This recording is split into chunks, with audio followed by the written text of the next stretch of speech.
پنجاب کے ایک بہت بڑے عالم تھے, یہ تقریباً 15-16 سال پرانی بات ہے. بڑی اللہ نے استعداد دی, صلاحیت دی, یونیورسٹی کالج چھوڑ کر انہوں نے علم دین حاصل کیا, بڑا زبردست خاندانی عالم بنے. وہاں لوگوں نے بتایا, ہمیں بڑی توقع تھی کہ یار یہ تو ایک تہلکہ مچا دے گا. وہ کیا ہوا, ان کا کسی سے یزید پہ مناظرہ ہو گیا کہ یزید جنتی ہے کہ جہنمی ہے. اس مناظرے کو ایسا انا کا مسئلہ بنایا نا کہ اب مجھے وہاں لوگوں نے بتایا کہ اب محترم کی پوری, وہ یزید کو جنتی کہتے تھے, میجورٹی جہنمی کہتی ہے. انہوں نے اب پوری صلاحیتیں کھپا دیں یزید کو جنتی ثابت کرنے میں, اور اس کے بہترین مناظر بن گئے وہ. ابے بھائی آپ ادھر نہ جائیں جہاں آپ کو قوم لے کے جا رہی ہے. پوری زندگی کا حاصل آپ نے اگر یہ نکال لیا کہ یزید کو جنتی ثابت کر دیا, تو یار آپ نے 8 سال مدرسے میں اس لیے ٹائم ویسٹ کیا ہے, آپ کے اوپر لوگوں کی زکاتیں خرچ ہوئی ہیں, صدقے خرچ ہوئے ہیں آپ کے اوپر لوگوں کے. کیا یزید کو جنتی ایک شخصیت ہے, اس کی اتنی ویلیو کیوں دے رہے ہو اس کو آپ؟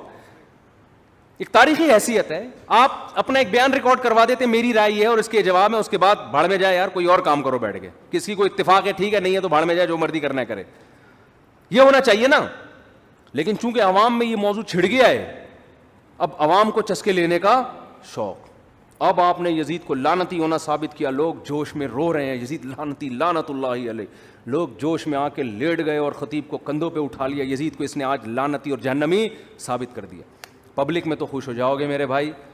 اور کسی نے جنتی ثابت کرنے پہ پورا زور لگا دیا. یہ جتنے بڑے بڑے علماء, مفتی تقی عثمانی صاحب جیسے, آپ ان کی اسٹیٹمنٹ دیکھیں, مختصر ہوتی ہے. چاہے یزید کے بارے میں رپورٹ پیش کریں گے نا, 2 جملے رپورٹ پیش کر کے آگے نکل گئے, اپنی صلاحیتیں کسی اور کام میں لگا رہے ہیں.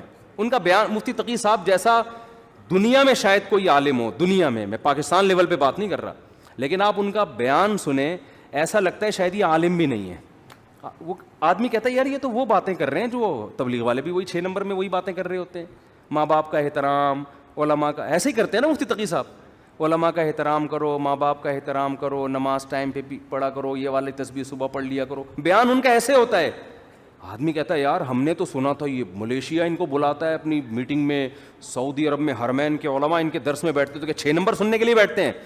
وہ بھائی جب ان کی علمی مجلسیں ہوتی ہیں نا علماء کے ساتھ, پھر یہ والا اسٹائل نہیں ہوتا. پھر وہ عربی میں حوالے نہیں, دھڑا دھڑ عربی میں حدیثیں پڑھ پڑھ کے سنا رہے ہوتے ہیں. آج ان پر بھی لوگ الزام لگا رہے ہیں ان کو حدیثیں نہیں آتی. اگر مفتی تقی صاحب کو بھی حدیث نہیں آتی نا میرے بھائی, پھر شاید دنیا میں کسی کو بھی نہیں آتی. ان کی حدیث کی تکملۃ فتح الملہم ان کی صحیح ہے مسلم کی عربی شرح ہے, اٹھا کے دیکھو دماغ کی چولے ہل جائیں گی آپ کی. صحیح ہے مسلم کی عربی میں انہوں نے شرح لکھی ہے تکملۃ فتح الملہم, تکملۃ فتح الملہم. فتح الملہم تھی علامہ شبیر احمد عثمانی کی, ان کے انتقال ہو گیا تو پھر انہوں نے مکمل کی اس کو. تو وہ عربی میں صحیح مسلم کی بہترین شرح ہے. تو جس آدمی کو شرح عربی میں سمجھ میں نہیں آتی, وہ الزام لگا رہا ہے کہ مفتی تقی صاحب کو حدیث. یہ ہمارے ملک کا حال ہو گیا ہے یار, کیسے کیسے جاہل ہیں. تو مفتی تقی عثمانی صاحب جو عوام کے سامنے زیادہ علمیت نہیں جھاڑتے نا, اس لیے کہ وہ صحیح عالم ہے. ان کو پتا ہے کہ عوام کے ٹاپک یہ نہیں ہے کہ میں یہاں بیٹھ کے پیچیدہ.